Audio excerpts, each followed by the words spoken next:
Hi everyone, welcome to my channel.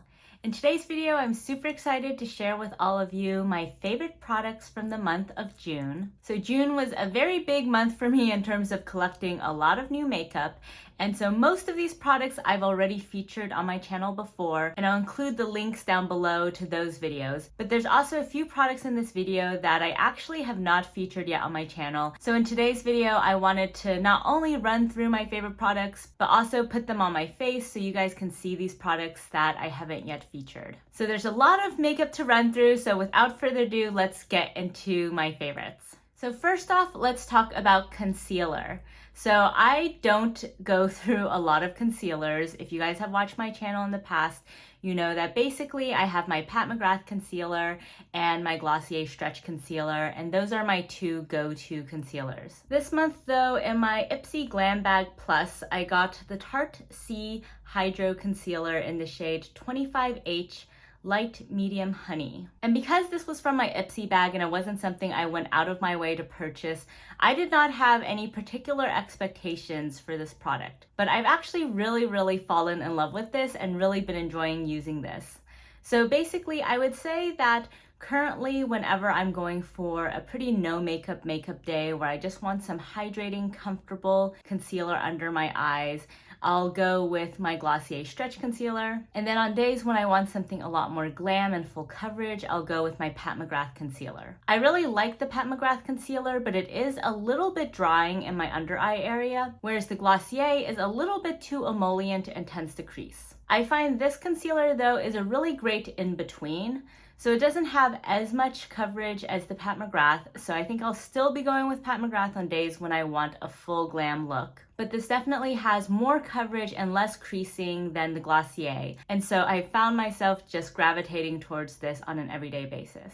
So this is a twist-off container with a nice doe foot applicator. And here you can see the swatch. And so I like to just dab this under my eyes and also around my mouth where I have a little bit of hyperpigmentation going on. And then just a little bit up my forehead. And as per usual, I went in with my Daydream cushion from M Cosmetics already. So I'm gonna use the puff from that cushion to blend this in. Next up, we have face powder, and I have a few products to talk about in this category. So first off, we have the famous Pat McGrath Under Eye Blurring Powder, and I have this in the shade medium. So this is a product I'm still a little bit on the fence about. I find that it is the most finely milled and beautiful powder for just really quickly setting your under eye area. That said, I don't like using this with the Pat McGrath concealer, which I know is really weird. Most people seem to love that combination. But the Pat McGrath concealer is a little bit drying on my under eye area. And then this powder kind of on top of that makes it even more drying. And so I'm still experimenting with this powder and some other concealers. So today I'm gonna use it with my Artist Medium brush and go over that Tarte concealer. So there we go, we have the under eye area set. And I'm not sure if you guys can see a difference, but what's really impressive about this powder is you really just need the tiniest amount to set your under eye area. If I touch that area now, I can tell that it is set, even though I used a really light dusting of powder. So that is definitely something I enjoy about this product. In terms of powder for all over my face, there are two products I have been loving so much over the past month. And so here we have the Dior Backstage Face and Body Powder No Powder in the shade 3N. And then I have the Airbrush Face Powder from Charlotte Tilbury in her Instant Look of Love in a palette Glowing Beauty. So because I've been getting a lot of questions from y'all about my base products, which honestly is very flattering to me because I don't think of myself as someone with really great base product game. So thank you all so much for your kind comments. But in today's look, I'm gonna do half of my face with one powder and half with the other powder, just so you guys can see the differences, since this is basically the two different versions of bases that I use in my videos. So first off, let's talk about this Airbrush powder. This is basically my go-to whenever I want a really beautiful, seamless, glam look. So this powder is awesome for mattifying and blurring the skin. So if you see me with a relatively matte face, it's probably from this guy. So I'm gonna take my Artist Large brush and use this all over this side of my face today, just so you guys can see this guy in action. And this is the product that basically started my interest in face powders.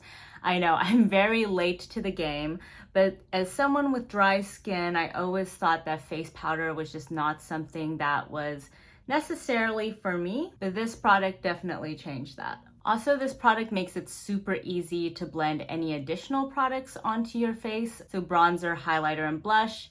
So that's another thing I love about this powder. Next, we have the Dior powder, which is the powder I go for on days when I want more of a glowy base. And so, for example, in my video with the Temptalia and Sydney Grace eyeshadow collection, I was wearing this powder, and some of you asked me what was on my face and what was causing the glow. And to be honest, part of it was just it was really, really hot that day, and so I was sweating a little bit. But a lot of the credit also needs to go to this powder over here. So on days when I want some nice, healthy glow to my skin, but I still want to make sure my makeup is nicely set, I love going into this powder. There's only two caveats I would have for this powder. So first off, the skin tone range is a little bit confusing. So recently I got a bit more tan, and so now I think this powder is a good shade match for me. But for the longest time, it was a little bit deeper than my skin tone, whereas 2N, which is the shade right below this, was too light. And so I was between shades, and unlike the Charlotte powder, which doesn't really add a ton of tint to your skin, this definitely has a lot more pigment to it. In addition, this is a baked gelée formula, which on the one hand is amazing for having that really beautiful luxury experience. I love this kind of formula, especially for blushes and eyeshadows. But I do find as a face powder, it is a little bit tricky for me to pick up the right amount of product. And that's simply because I don't really have the right brush for this at the moment. I've been eyeing the Sonia G Smooth Buffer brush, and I think I'll pick that up at some point because I think that brush is perfect for this kind of really baked powder. But for now, I've just been using this flat powder brush that I got in an Ipsy bag, which is not really a brush I would recommend, but is the only one that I have that's such a dense face powder brush. Basically, I find you kind of have to dig in a little bit in order to get an adequate amount of product on your brush. And then it's best to kind of stamp this product in instead of sweep it around.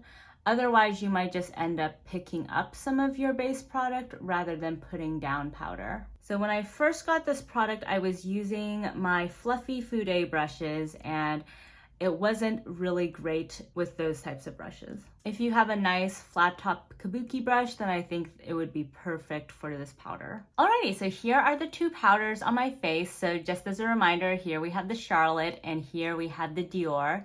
And it might be a little bit tricky to see any difference on camera, but if you're here with me in person and looking up close, you could see that there's definitely a little bit more luminosity on this side of my face in comparison to this side. I would say that the Charlotte provides a little bit more blurring and mattification, whereas the Dior provides more pigmentation and more glow. But I love both of these powders, and so they're definitely both favorites for this month. Moving right along, we have the Huda Beauty Balm Brows Brow Pencil in the shade Soft Black. And this pencil is definitely the tiniest, finest point brow pencil in my collection. So if you guys watched my trying on new makeup video where I first tried this product, you know that I wasn't very impressed with my first impressions.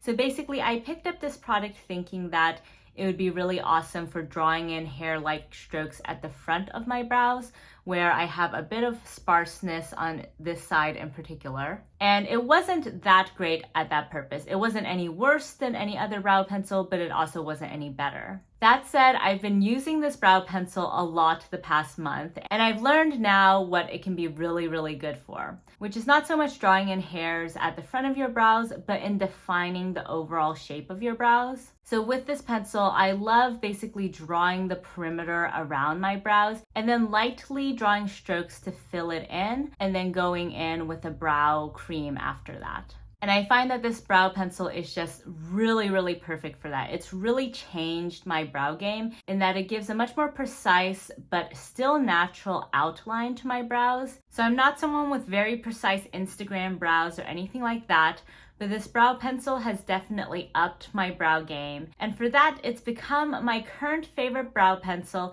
and definitely in my monthly favorites. Next up, let's talk about eyeshadows. So for today's look, I'm actually going to use two eyeshadows that are not necessarily in my favorites and that I haven't actually gotten a chance to use them much, but I wanted to feature them on my channel since I haven't showed you guys these products yet, and now talk about the other eyeshadows that I tried out in June. So first off, we have the Viseart Petit Pro 2, and I actually got this guy in my Ipsy Glam Bag Plus this month, and I was so excited because I love Viseart shadows so much, and I especially really enjoy their little Petit Pro line because as you can tell, these eyeshadow palettes are so small, yet they have 8 shadows, and so they're perfect both for just a very simple look where you just want to pull a few shadows, but there's also enough variety that you can also feel a bit more inspired to do more creative looks. And so I have a bunch of these Petit Pro palettes, but this guy is one I actually didn't have in my collection before, even though these sort of pinky purple tones are definitely up my alley. So for today's look, I'll be drawing from the mattes in this palette. For the all over shimmer shade though, I'll be going into the Sydney Grace Dear Reader shade. So if you guys watched my Temptalia Sydney Grace collection review, I hauled the whole line, including the single shadow, which was originally one of the candidates for the Temptalia shade, which is in the Radiant Reflection palette. So this guy was the crowd favorite, but Temptalia ended up going with one of the other shades, and so this one was released as its own standalone shadow. I haven't had a chance though to put this on my lids yet, and so that's what we're gonna do today. So first, with my trusty Wayne Goss number 16 brush, I'm going into this pinky peachy shade, and I'm gonna just brush this along the brow bone and outer portion of my eye, just to kind of set my primer and also add a little bit of a pinky tint to that area. Next, I'm gonna go into this pinky shade and use this as my transition shade all over my crease. And Viseart is really known for their matte shadows, which both are famous for really translating well on the lids and looking the same as they do in pan, and also for just being really beautifully blendable. These Petit Pro palettes are only like $30 full price, and I often see them on sale for like $20. So if you guys are interested in checking out the Viseart formula, then I think these are a really great way to go. And in general, I feel like Viseart tends to be a pretty underrated brand. They're not the best at marketing, at least to everyday beauty consumers. They started out, I think, more as a makeup artist brand, but I really enjoy their formula. And now with my Wayne Goss number 19 brush, I'm gonna go into this purple shade and use this just to add a little bit more dimension to the outer corners of the eyes. And then finally, I'm gonna go into this deep brown shade just to add a tiny bit more depth to that outer corner area. Then for the lower lash line, I'm going into the pink shade with my Wayne Goss number 20 brush and just sweeping this all over my eye bag. Then taking my smudger 1, I'm gonna dip into that purple shade and run this along the outer 2/3 of my lower lash line. And then with that same brush, I'm taking a tiny bit of the brown just on the outer third. And because we're going in with Dear Reader, I'm not gonna use this bottom row of shimmers, but I'm gonna put up a picture here of a look that I created using all of the shades in this palette. And I really love that look. It was so easy to create, and this is such a beautiful color story. So let me know if you guys would be interested in a dedicated video to this palette. So now the moment I've been eagerly awaiting, which is trying this Dear Reader shade. So first off, here's the swatch, and you can see this is such a pretty pinky lavender shade. And now just taking this on my finger, I'm gonna sweep this all over the inner 2/3 of my eyelid. Wow, I really like this shade. I'm so glad that she decided to still release this, even though it didn't make the cut for the palettes. And it's so pigmented too, like look how much I still have left on my finger. So I'm just gonna go in now and clean up the edges. And then with my smudger 1, I'm gonna go in with a little bit of Dear Reader just on the inner third of the lower lash line. So as I mentioned, these eyeshadows are not necessarily in my favorites quite yet, just because I haven't had a chance to use them enough. But I did want to quickly give a shout out to the Radiant Reflection palette from the Temptalia Sydney Grace collection. So this is the very colorful rainbow palette, and I got this in the deep color story. So I picked up the whole collection, and if you guys watched my video, you know that I am a huge fan of all of the palettes. I got those palettes though around the end of June though, so I haven't had a lot of chance to play around with Quintessence and On the Horizon. I have, however, been dipping a lot into Radiant Reflection, and so you'll have to stay tuned for my July favorites to hear my updated impressions about Quintessence and On the Horizon, but I can definitely say that I really love Radiant Reflection. It looks a little bit intimidating in pan because it looks like such a colorful palette. There's definitely a bit of a divergent color story here, but essentially you can think about this palette as being two color stories in one. So basically on this half, you have more of a pinky, mauvey, purple color story. And then on this half over here, you have more of a blue-green color story. And I'll flash some pictures over here of some of the looks that I did. But basically in the first look I did in the video review of this palette, I used all of the shades and basically used this half on my lids and crease and then this half on my lower lash line. Since then, I've done separate looks with each half. So I did one look really concentrating on this top half, and it's a surprisingly very everyday friendly, soft glam look. If you're someone who really likes pinks, purples, and mauves, then I think you'll find this half of the palette really approachable. And then the other look I created was using this latter half, and it's just such a beautiful ocean, beach inspired look. I really love how all of these shadows perform.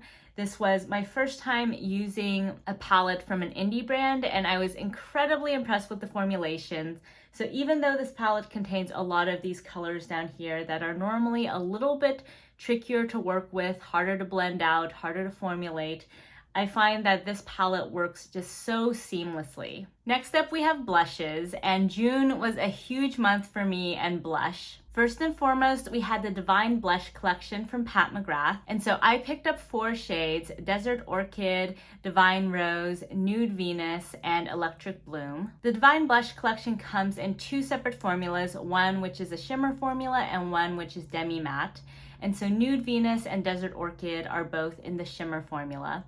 And I just love this formula so much. In general, I like shimmer blushes more than matte blushes, but what I find really impressive about the shimmer formula is it manages to have a slight blurring effect on the skin. So usually the downfall with shimmer blushes is they might emphasize texture, but what's really amazing to me about these formulas is that they actually manage to kind of blur the skin as well and sort of offset any sort of texture that's being highlighted by the shimmer. So these two have really quickly risen in my blush collection to be some of my favorite blushes. And in fact, I'll be doing a blush rankings video soon, so definitely subscribe down below if you're interested in seeing how these stack up in comparison to my other blushes. For today's look though, I'll be using the Divine Rose blush, which is in the demi-matte finish. So I have my Sonia G Cheek Pro here.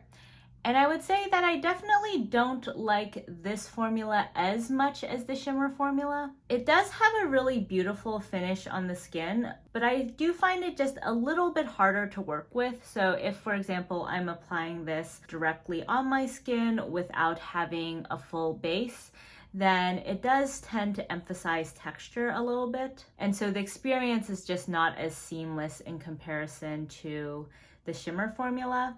It's still beautiful and amazing for days where you do want more of a matte look. And this shade in particular is quite unique in my collection in that it does have a little bit of a cool toned mauviness to it.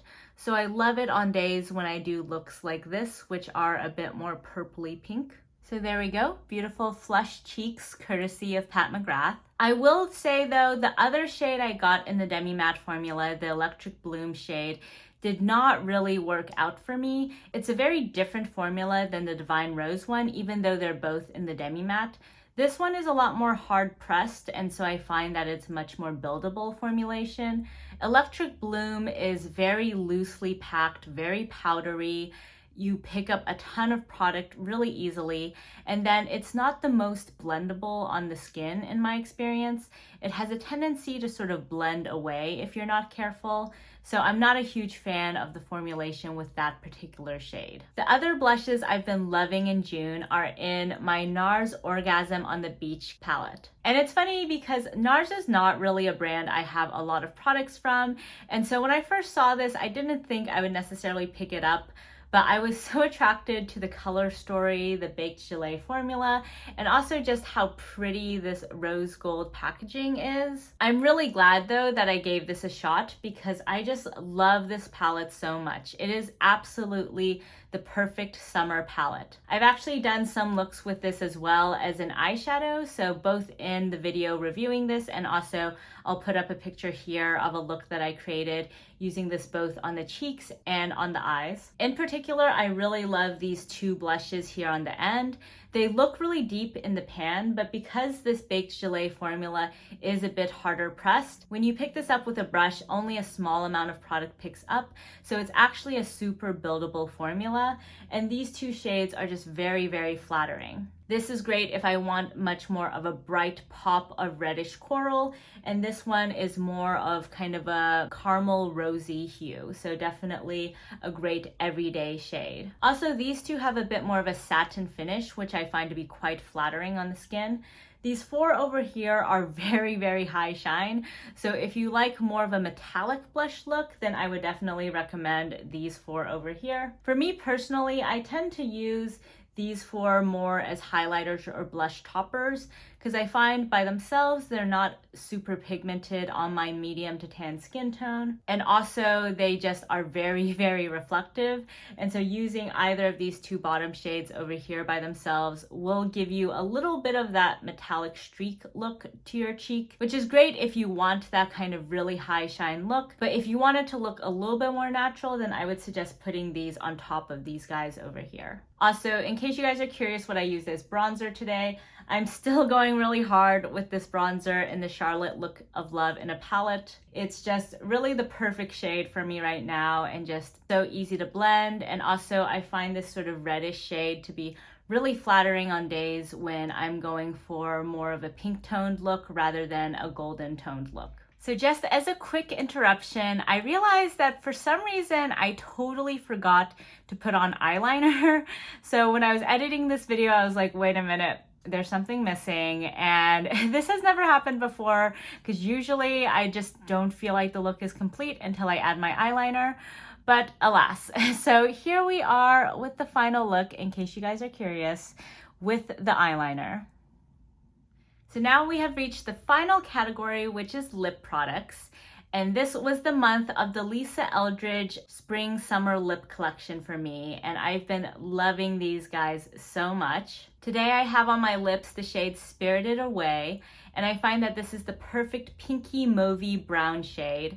It's this wonderful in-between shade that works with a wide variety of looks or just for everyday occasions, but I think it does a really good job of matching with today's pinky mauvey look. In terms of this luxuriously lucent lip formula though, I've been surprised that the one I've been using by far the most is this Kitten Mischief shade. This has been basically my everyday go-to sheer nude lipstick shade ever since I picked this up. And in Lisa Eldridge's launch video, she described this as the perfect shade for herself on an everyday basis, since it has a really beautiful pinky, brownie, peach undertone to it. Personally, I thought that this might not work well on my skin tone just because I have a deeper complexion than Lisa, and so I thought this might be a little bit light on me, but I've actually found it to be really, really perfect.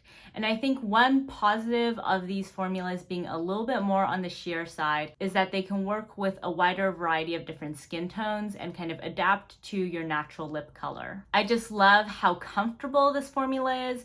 It really just feels like a lip balm on the lips. And the formulation actually reminds me a lot of Pat McGrath's Lip Fetish Balms.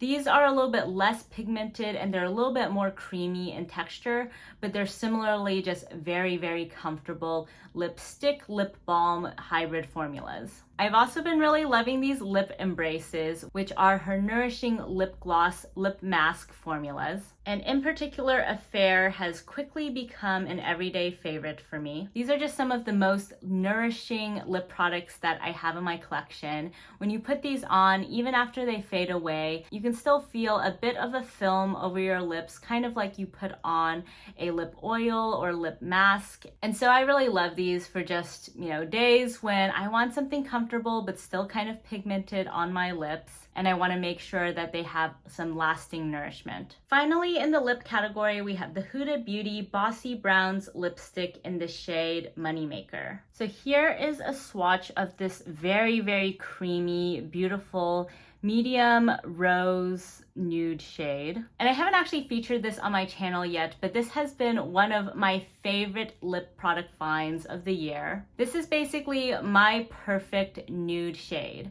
So I really struggle with finding good nudes because I find that they often are too light for my skin tone and give me a little bit of that kind of concealer lip look, or they're a little bit too cool toned, so in certain light, they'll make my skin look a little bit ashy. This shade though is just the perfect amount of richness to bring some life and vibrancy to my skin while still being very nude. So it's great on days when I'm just going for a really professional look and I don't want my lips to be really popping from my face, but I also don't want them to kind of be receding back and looking like they're just blending in with my skin. Also, this formula is not necessarily as comfortable as, say, the Lisa Eldridge products I just talked about, but this does have a really good amount of pigmentation and lasting power while still being really creamy and comfortable. I would highly recommend this formula.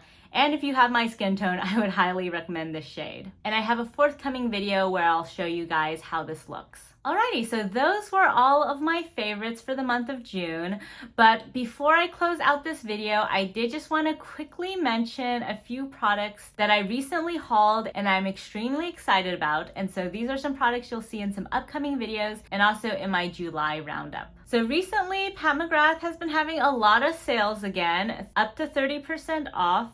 And so I finally picked up the Pat McGrath Sublime Mothership palette. And I'm super excited about this guy because this is my final Pat McGrath Mothership palette to complete my collection. And so I'm really looking forward to filming a video with this palette. And then at that point, I'll have videos of all of her current motherships. And I think I'm completing this collection right on time because Pat McGrath has been hinting about some upcoming release. And so I'm expecting we might be getting a new mothership sometime soon. And Pat McGrath has not been the only one having a lot of sales. And Natasha Denona has been having some really great bundles on her website. And so I finally picked up these two beauties over here, Circo Loco and Trio Chrome. And I'm so excited for these. So Trio Chrome was a palette I fell in love with at first sight when she first released it.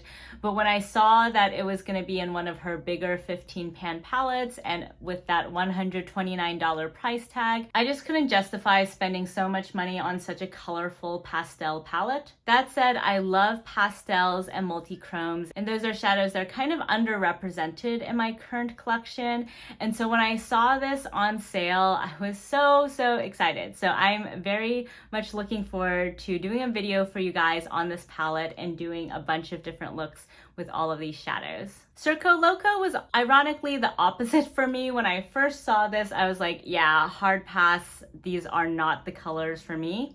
But then once I saw people doing looks with this palette, I actually became really interested in it. And so once this went on sale in the bundle with Trio Chrome, I was very excited to pick this guy up as well. And this palette looks very intimidating, but kind of like Radiant Reflection, I think it's a lot more manageable when you break it up into the separate color stories. So there's kind of a pink purple color story, an orange color story, and then kind of a blue teal color story. So definitely subscribe down below if you're interested in seeing my review of this palette. Lastly, I am very excited for the Sonia G Lotus set, which she recently announced. And so I'm gonna try my best to pick up that collection and do a video for you guys about that set as well. I missed out on her Fusion set, so I'll need to wait until she restocks those. But once she does, I'll probably also pick up some brushes from that collection. So if you guys are interested in any of these eyeshadows or in any of those brushes, then definitely subscribe down below so you can be notified when those videos come up. And And also let me know in the comments if you are particularly excited about any of these products so I can try to